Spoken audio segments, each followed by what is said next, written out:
Have you noticed that lately it feels like civilization as we know it is declining? Sort of like the culture has eroded in ways that you feel intuitively, but can't quite explain. Well, if you've ever felt that way, you're not alone, and many things have been theorized as the cause. Globalization, political polarization, the disruptive influence of new technology, etc. All very compelling explanations, which all seem to point back to a single source: social media, the great boogeyman of our time. And though I'm sure you're well informed about the many dangers posed by this technology, there's one argument that I think gets to the real heart of the matter, and it has less to do with screens and algorithms, and much more to do with the simple fact that the videos we're watching on social media are short. I'll spell out my full argument in this video, and I hope very much that you'll make it to the end. Why, you may be asking, is a channel about storytelling interested in the subject of social media? Well, the answer is that fundamentally, when you look deeper into this technology, you realize that the most important effect they've had on our culture is to reprogram the way we create and consume stories. It's not a coincidence that the companies that own these platforms had the instinct of branding them as stories rather than videos in their own marketing. Now, I won't bury the lead here. My argument is that there is something profoundly dangerous about a culture that mostly tells stories that are short, like literally short in runtime, as in like 15 or 30 seconds, or even a minute or two. And of all the many criticisms I've heard of social media, for some reason, this most obvious one often gets overlooked. Instead, we focus on either the content of social media, what's in the videos themselves, or we focus on the content ranking systems, the algorithms that determine what we see when we scroll down to the next video. Those are very important, of course, but that's not what this video is about. I'm interested in the form of the medium itself and how short videos have a fundamentally limited capacity to convey meaning. It's kind of interesting to reflect on the current state of social media and to look back at how much it has changed since Facebook first went mainstream around 2007. What began as a tool for sharing photos and staying in touch with friends gradually evolved into an endless feed of algorithmically ranked short-form videos designed to maximize user engagement with the platform. That transformation was gradual enough that we all kind of ended up just using this kind of platform without ever having made the conscious decision to do so. And actually, when asked, most people admit that they aren't especially proud of their social media habits and recognize them as unhealthy. There has been a growing recognition that these platforms can be harmful, and in recent years, there have even been attempts to regulate them. And looking at how they've been regulated shows us what people think the ultimate problem really is. So China requires that influencers have formal training if they publish content about sensitive subjects like medicine, law, education, or finance. India banned TikTok completely, citing data privacy as its primary concern. Europe has their Digital Services Act, which targets algorithms themselves as part of its regulatory action. So they are trying to solve the problem of compulsive behavior, while Australia has identified age as the important ethical boundary, banning social media for anyone under 16. So every one of these regulatory experiments takes a different approach to curbing what it views as the harmful effects of social media. But one strategy you won't find anywhere is an attempt to regulate the runtime of videos on social media. There's no law in any country, nor any rule on any platform that dictates that your video must be, say, at least 3 minutes long or something like that. Now, unfortunately, such a law would just be impractical because users can simply choose to stop watching a video after 15 seconds regardless. And the whole point of these platforms, I guess, is to give you something snackable to look at while you're in line at the grocery store anyway. Now, the thing about stories is that they are far more important than they seem. We tend to think of them as mere entertainment, which suggests a kind of shallowness or triviality. Well, if you've read this guy, Yuval Noah Harari, then you've probably heard the argument that stories are much more than that. Because if you think about it, everything is a story. Our civilization is built on various narratives or fictions. The idea that money has value is nothing more than a collective fiction, one which, if we all suddenly stop believing, would cease to be true. Same goes for the idea that laws have authority or that nations exist. The company we call Apple is as much a fiction as Darth Vader is. Stories are a mechanism by which we build consensus about how to live as a group. And if someday we all agreed that Haktua coin was the new global currency, then it would be so, and I'd be a billionaire. Now, the flip side is that when some people stop believing in a particular story, civilization kind of stops working a little bit, especially if there's a crisis of confidence in something fundamental like the value of a dollar or the laws of a nation. And this is why stories are so important.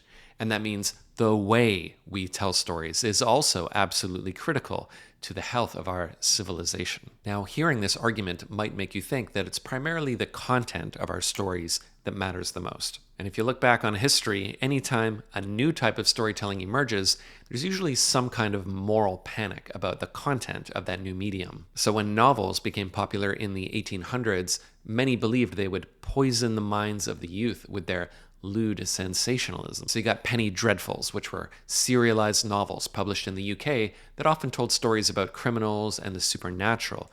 And they were the brain rot of their time, despite being books. But it wasn't just the trashy serials. Frankenstein, Wuthering Heights, Madame Bovary, Les Miserables, The Picture of Dorian Gray, anything that even remotely questioned the moral authority of the state or the church, or suggested that women had inner desires, was considered dangerous. And then, of course, the same thing happened in America in the 1950s with comic books.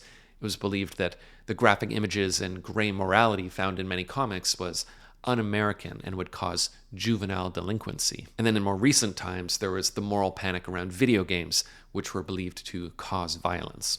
Now, we know today that all of these fears were unfounded, and ironically, the opposite ended up being kind of true. So today, spending time reading a novel is considered one of the healthiest things you can do, even if that novel is kind of trashy. Comic books are widely praised for their artistic and even literary depth, and video games have been accepted as having many benefits, like learning these sick combos. The lesson is that it was less the content of these media that made a difference, and more their form, the way they structured our engagement with them.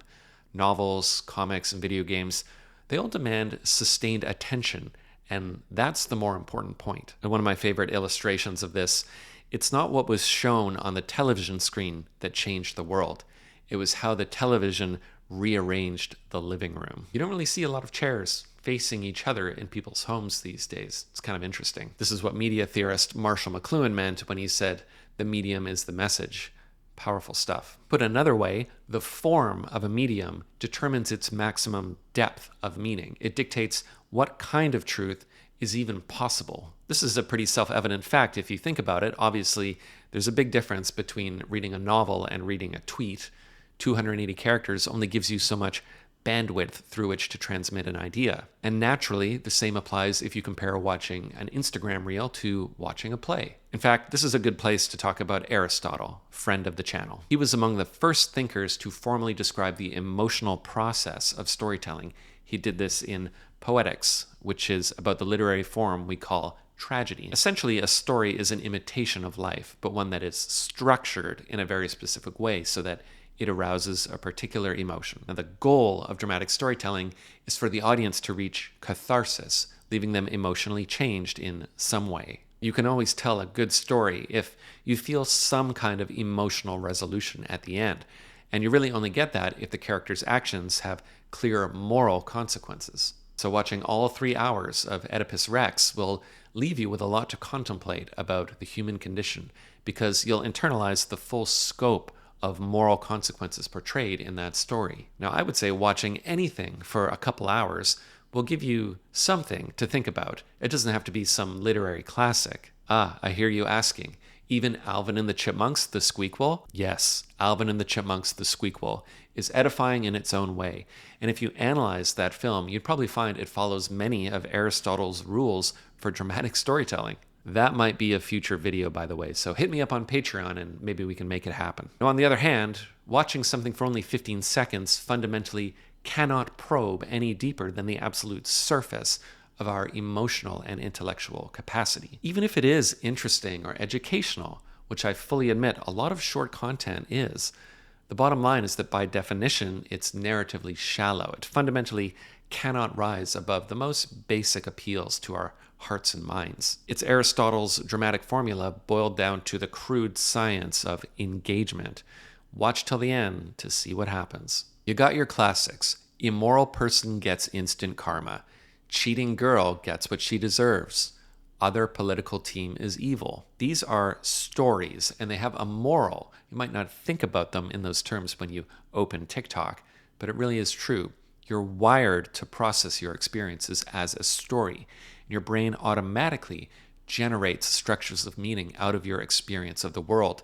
And this is how you come to understand your identity, your values, your beliefs. You can see where I'm going with this, because today we live in a world where the primary media we consume fundamentally cannot create meaning in anything but the absolute lowest resolution of moral complexity. The maximum level of depth that these platforms are capable of is dumb guy bad, other team evil, woman is shallow, I am a victim. And worst of all, it's all of the above as you delve ever deeper into your own custom-made doom scroll algorithm, scientifically calibrated by a supercomputer to target your lizard brain impulses. You burrow ever deeper and deeper into self-reinforcing microdramas that piece by piece destroy and then reconstruct your mental model of the world. And the younger you are, the more susceptible you are to this kind of media. And there's a lot of evidence, by the way, that upcoming generations are way more into short video content than they are into reading. And I should mention there's a growing body of scientific literature showing that short content impairs basic cognitive functions like memory and, scariest of all, reading ability, which really matters, by the way, because if an entire generation loses even the ability to read and sustain attention for long periods, we really are in trouble. Here's a scary chart that shows just how much reading has declined already. So yeah, if you thought my title was perhaps slightly hyperbolic, it's really not. I really believe that we're in the midst of a profound cognitive and psychological epidemic, one that genuinely poses a threat to civilization. It's not lost on me, by the way, that I'm speaking to you on a social media platform and that this video was brought to you by a content ranking algorithm. But remember, my point here is primarily the runtime. 10 or 15 minutes is a world of difference. It's not Sophocles or Shakespeare, but at least by the end of this video, you will have hopefully at least added some new perspective to your own, even if you disagree with it. And I have to say, I actually think YouTube is a pretty good platform for sustaining long periods of focused attention. I recently watched a 4-hour YouTube video by Nicholson about how bleak Disney's Star Wars hotel was. It was a funny, thoughtful, well-articulated critique of corporate greed and incompetence, one that went way deeper than its subject might suggest. And I'm grateful that my algorithm suggested it. Link in the description. And this is important to say. I mean no disrespect to creators of short content. Many of them are extremely talented and have something valuable to say.